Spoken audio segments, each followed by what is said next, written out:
Today, we're introducing a new feature on the Garmin Smartwatch, the jump rope activity. The jump rope activity allows you to track and record your total jump rope time, personal best, and calories burned, enhancing the benefits of regular jump roping. Go to the activity page and find the jump rope activity. If your watch is up to date but doesn't have the built-in jump rope activity, you can download it to your watch via the Connect IQ app.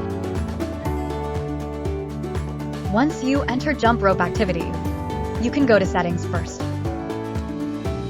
The items in the settings will vary depending on the device. You can adjust them according to your needs before each jump rope session. In jump rope activity, there is always a jump mode to choose from.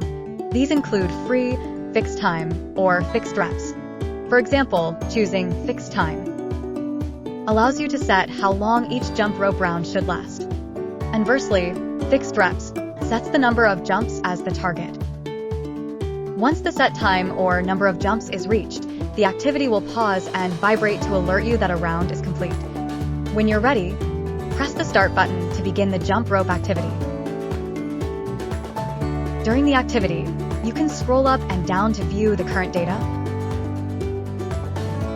To stop the activity, press the start button. You can choose to save, delete, or continue the activity. After the activity ends, you can view detailed data via the Garmin Connect app. For any further questions, please visit the Garmin customer support website.